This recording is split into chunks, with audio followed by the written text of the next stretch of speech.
Thanks, Gene. Thanks, OACETT, as well, for having me here. It's a great opportunity to be here. The topic today is one of my newest EAs that I'm working on for the Region Appeal, and it definitely is something that was different for me.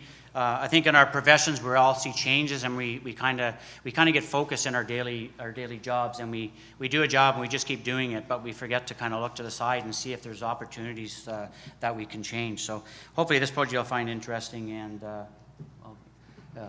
as we go through. It was definitely took a turn from what we originally do. Just a quick, what an environmental assessment is, just to ones that don't know. Whenever we need to widen a road, say from 2 lanes to 4 lanes, then we have to do an environmental assessment to see what the impacts are on the environment by adding 2 additional lanes, and it's quite a lengthy process. So today I'll talk about who we are, what we do, appeals transportation trends at a glance that we have to look after. Plans, policy, and study, that's a big one. In 2006, our final document was 2 inches thick. I just finished a project in 2013, and it was this thick. We have so many things that we have to look at and study that is different than what we've done before. MTO, big one. All the 400 series runs through the Region Appeal, and we have to look at those and how they tie in to the regional roads within the region. Our long-range transportation plan, that's the big picture. That's the one that drives everything that we do in our transportation field within the region. It looks at what goes through our region, what do we have to build for, what happens in the future.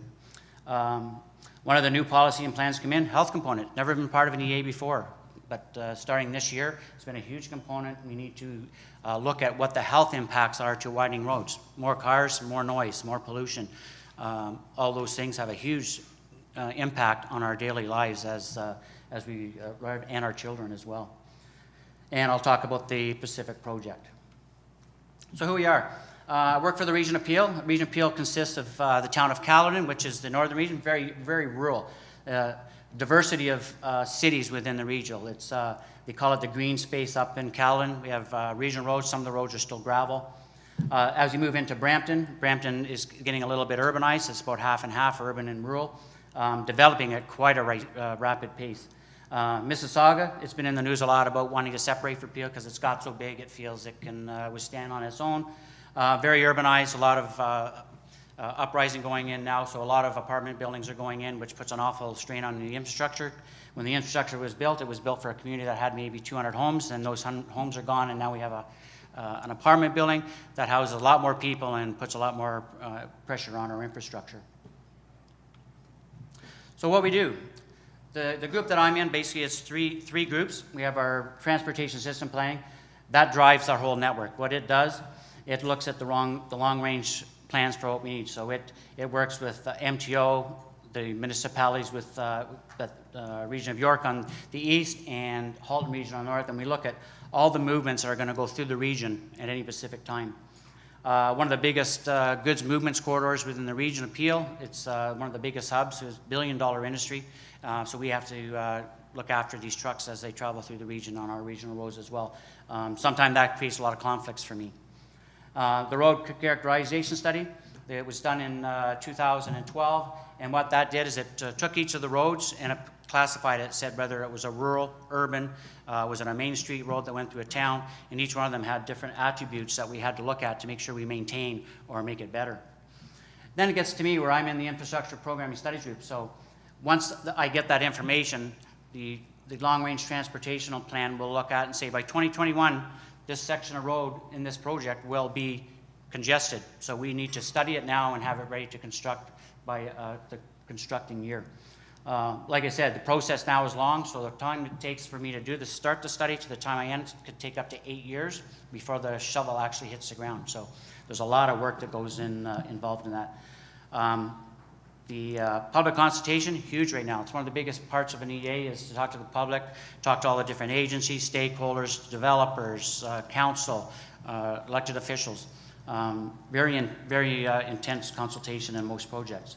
And then what I do is I complete the 30% design of that project before I hand it over to our implementation team, where they now say, well, this is where we're widening, this is a property we need, so they start acquiring a property.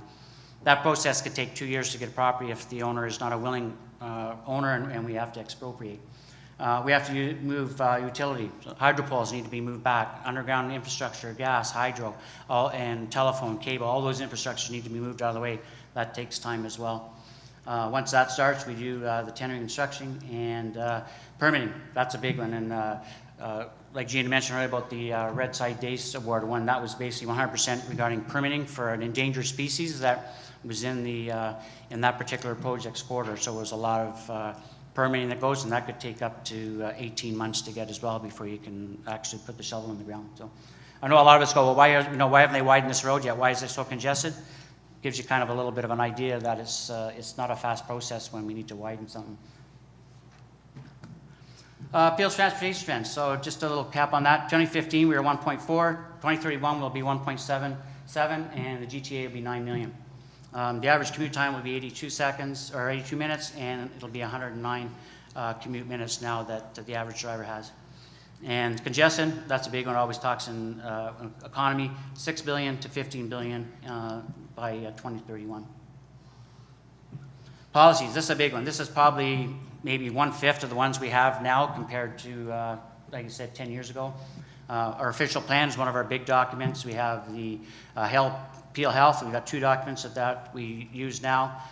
We have the TDM plan, which is the TDM takes our, how are we getting people walking? Are we getting people to carpooling? Are we getting people to take the bus? So we have to incorporate all those into our plan on how that study is going to work and incorporate those.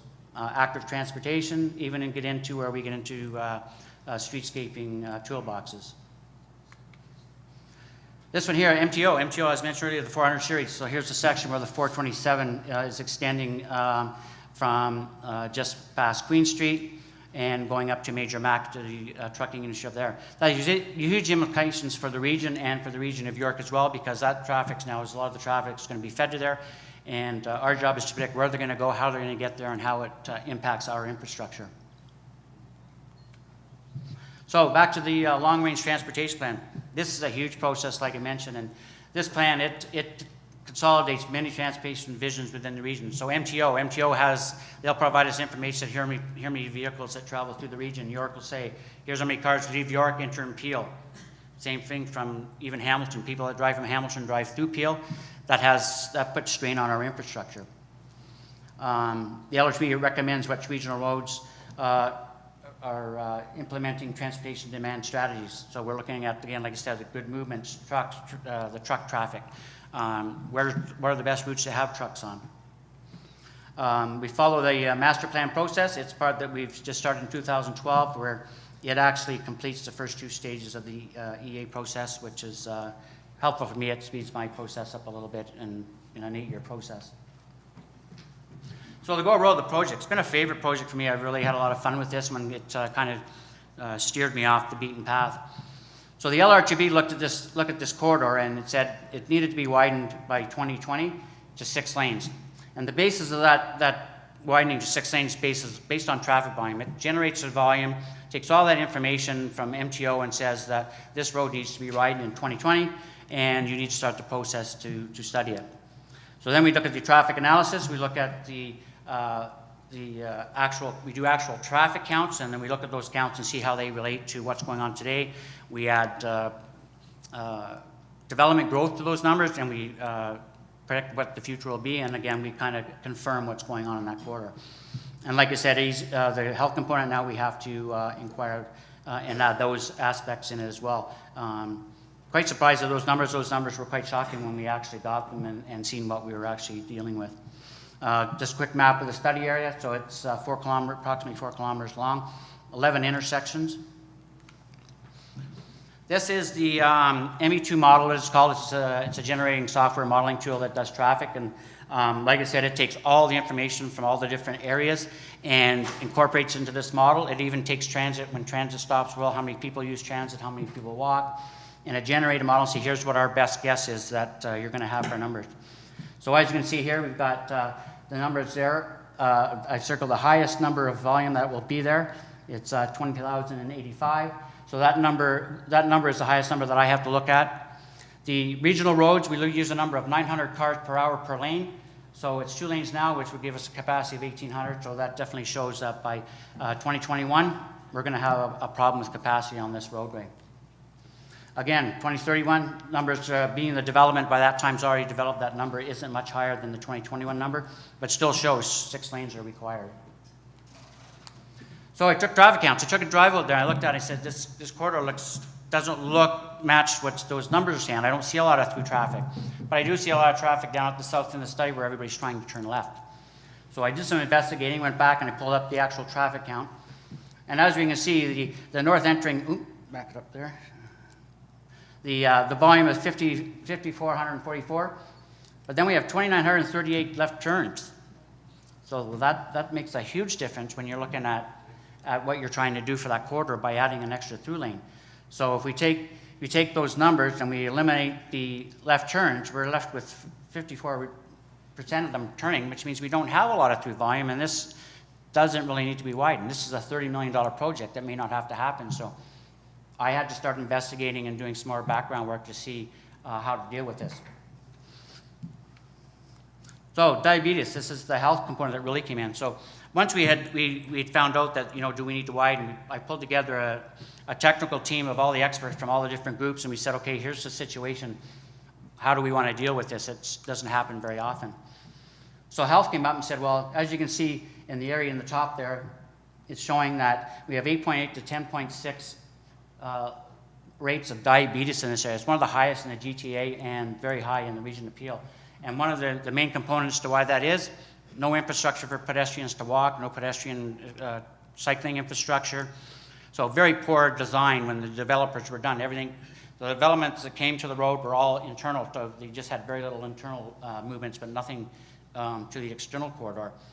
Lots of stuff in the external corridor that had possibilities for active transportation. We have 3 schools, churches, all kinds of different infrastructure that we had to look at and how we could help that situation. So this is the study. So we did our analysis. We drove the corridor. We looked. We recorded and inventoried everything that was in that corridor that could impact this project. And as you can see, there's a lot of them. I won't go through them all, but cemeteries forces us that we can't widen the road in that area, so it means we'd more than likely would have to move the road to the other side that could impact the owners on the opposite side. We got existing retaining walls, which would have to be changed. We had 2 high schools, 1 public school. We have 2 major crossings that were built in 2010. They have a lifespan of 50 years, so that means we'd have to tear them out and rebuild them or extend them. So that became a process. There was a shopping plaza. We had a Ebenezer Church and Cemetery and a community center that was a heritage building. It was moved for the previous construction of the 4 lanes. However, when they moved it, they didn't move it far enough for the 6 lanes, so that kind of created an issue. So lots of issues there. I'll go through a few more as I go through, but these are some of the things we have to record and really impact what we do when it comes to communities and the roadways. So constraints, like I said, I mentioned a few of them. We had 5 temples. We have AM and 8 PM traffic that go to commuting and to schools. The schools, talk to the schools, no infrastructure for cycling. All the kids that come have to ride on the sidewalk. Most parents won't let them ride on the sidewalk or the road, so the numbers for cycling at these schools is way low, even with a lot of our biking programs that we're trying to initiate. Like I mentioned, Heritage Building Cemetery, seniors, lots of seniors in this area. Even though it's a newer community, a lot of older people are living in theirs, and their needs weren't being looked at. And again, the 3 to 5 times risk of diabetes in that area, just due from the sedentary lifestyle that's we've kind of created.